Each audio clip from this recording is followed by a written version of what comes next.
Welcome to EduCasts, home of EduCasters. Implementation, practical approaches, and methods. The theoretical elegance of discovery learning must be translated into practical, well-managed classroom activities. When DL fails, it is often because the teacher has simply stepped back and allowed an anything-goes free-for-all.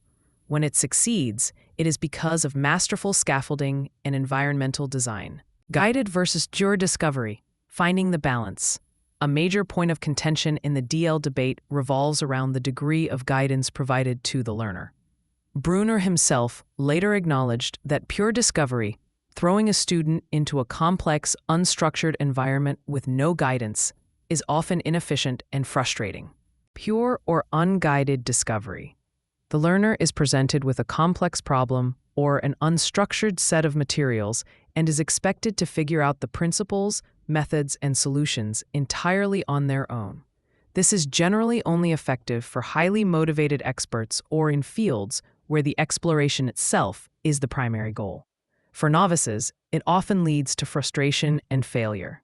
Guided discovery. This is the most practical and effective form of DL.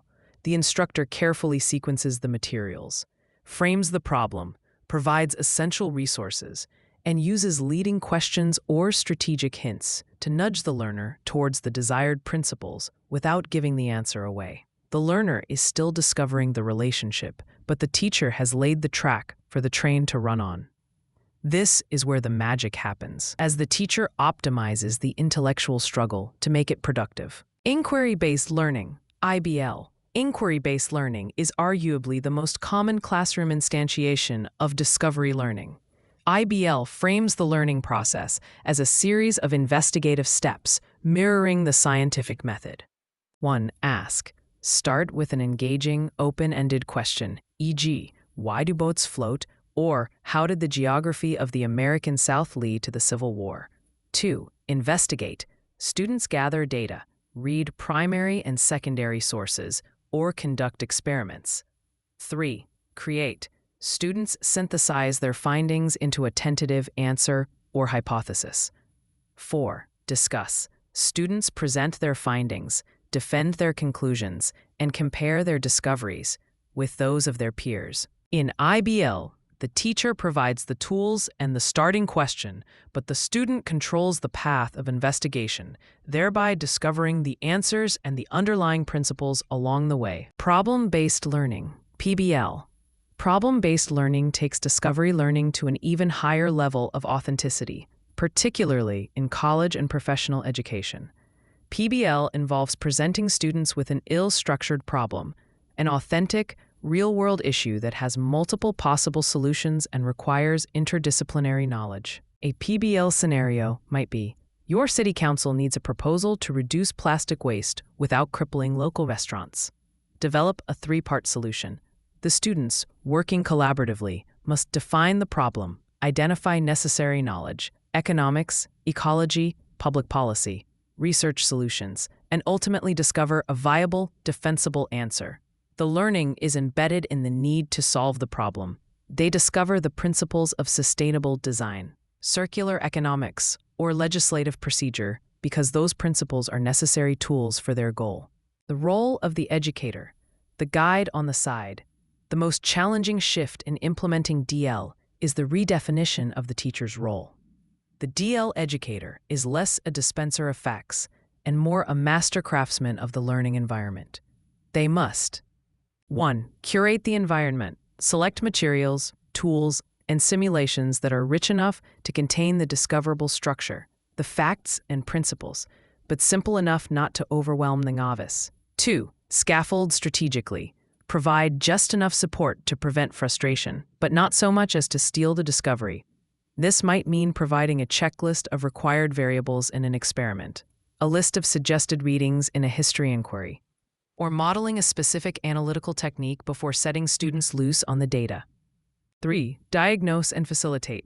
Constantly observe students in action. When a student is stuck, the DL teacher doesn't give the answer. Instead, they use non-directive prompts. What information do you have so far? Could you look at the relationship between these two variables? Or what happens if you try the opposite? 4. Manage collaboration. Discovery in modern classrooms is often a team sport. The teacher manages group dynamics, ensuring all voices contribute to the collective discovery process. In essence, the DL teacher's job is to design the architecture of the learning experience such that the desired principles are not given away, but are inevitable conclusions waiting to be found. The benefits. Why discovery learning works.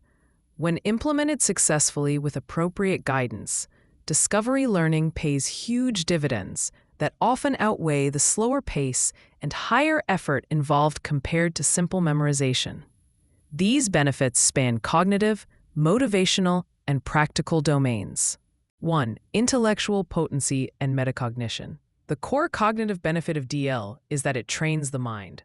By demanding that students actively reorganize information and test hypotheses, it strengthens their problem-solving muscle. Students develop intellectual potency, meaning they are not just good at answering questions, but at asking and framing them. Furthermore, DL enhances metacognition, thinking about thinking. As students struggle to discover a principle, they become aware of their own cognitive processes. Why didn't that approach work? Where did I go wrong? What steps did I take to arrive at the solution? This awareness allows them to regulate their learning, identify effective strategies, and become better learners in the future. They learn how to learn, a skill that is priceless for a world of rapid technological and informational change. 2. Retention and transfer. Knowledge that is discovered is knowledge that is deeply processed. When students spend time wrestling with an idea, generating a hypothesis, and constructing the principle themselves, the neural pathways are far more robust than those formed by passive reception. Retention. Because the knowledge is woven into a personal, complex structure of how I found this out, it is remembered longer. Students don't forget the principle of buoyancy after spending an hour trying to make an aluminum foil boat float, even if they forget the textbook definition. Transfer. The structure of knowledge that Bruner prioritized is the key to transfer. When the student understands the underlying principle, they can easily apply it to novel situations. A student who discovered the general laws of supply and demand through a simulated market can transfer that understanding to analyzing labor negotiations, environmental regulation, or healthcare costs. They grasp the structure, not just a specific example. 3. Intrinsic motivation and student agency. The intrinsic motivation generated by the successful completion of discovery is a potent educational accelerant. The feeling of competence and control over one's learning is deeply satisfying. When a student solves a difficult geometry proof or successfully debugs a complicated piece of code, the internal reward, the I did it feeling, far exceeds the external reward, the grade. This success builds student agency, the belief that they can influence their own learning outcomes. This sense of ownership transforms the classroom atmosphere from compliance to engagement, leading to what educators call productive struggle, the kind of hard mental work that is challenging but ultimately rewarding. 4. Personalized learning and differentiation. Discovery learning is inherently adaptable. While the final principle might be the same for all students, the path to discovery can be highly individualized. A student with strong verbal skills might discover a historical concept through reading and analysis of primary documents. A student with strong visual spatial skills might discover the same concept through mapping, timelines, and visual organization of data. A student needing more support can be given heavy scaffolding, more explicit hints, or pre-sorted materials. A high-achieving student can be given less scaffolding and more complexity, forcing them to spend more time organizing the initial data set themselves. DL allows the teacher to differentiate the process based on individual readiness and learning preferences, ensuring that every student is challenged at their optimal cognitive level. Critiques and challenges. The other side of the coin. Despite its powerful philosophical grounding and proven benefits, discovery learning has not been without its critics. The debate often centers on efficiency and the potential for cognitive overload, making it clear that DL is a tool that requires careful handling, not a universal panacea. The cognitive load critique. The most significant and highly publicized challenge to unguided DL came from the field of cognitive science, led by researchers like Paul Kirschner and John Sweller, who advocate for cognitive load theory, CLT. The core of their argument is based on the concept of working memory, which has a limited capacity. When a novice is presented with an unstructured problem, pure discovery, they spend all their working memory resources searching for a solution strategy, a process called means-ends analysis, rather than integrating the new information into their long-term memory. This effort is considered extraneous cognitive load, mental effort that does not contribute to schema construction. When a student is floundering, they are experiencing cognitive overload, effectively shutting down deep learning. The critics argue that direct instruction, telling the student the solution path first, is far more efficient for acquiring basic skills and foundational knowledge because it minimizes extraneous load and frees up working memory for genuine schema construction. Kirschner, Sweller, and Clark's influential 2006 paper, Why Minimal Guidance During Instruction Does Not Work, an analysis of the failure of constructivist, discovery, problem-based, experimental, and inquiry-based teaching, argued that minimal guidance instruction is often ineffective and, in some cases, detrimental to learning. Time and efficiency trade-offs. Discovery learning is inherently a slower, less efficient process than direct instruction. If the goal is simply to transmit 50 historical dates or 20 chemical formulas in a single class period, DL is the wrong tool. It takes significant time for students to observe, hypothesize, test, and articulate the newly discovered principle. For educators under pressure to cover a vast curriculum or prepare for standardized tests, the time commitment required by authentic discovery activities can feel like a luxurious indulgence they cannot afford. Teachers are often left in a catch-22. Prioritize breadth of coverage, direct instruction, or prioritize depth of understanding, discovery learning.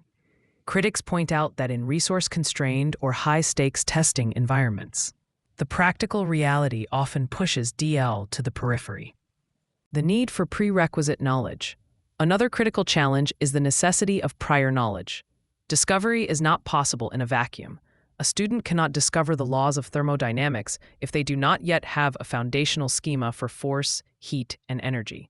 The more knowledge a student already possesses, the more effectively they can reorganize and transform that information to gain new insights. If a novice is asked to discover a concept, they lack the intellectual tools, the necessary background knowledge, to even identify the relevant variables in the problem.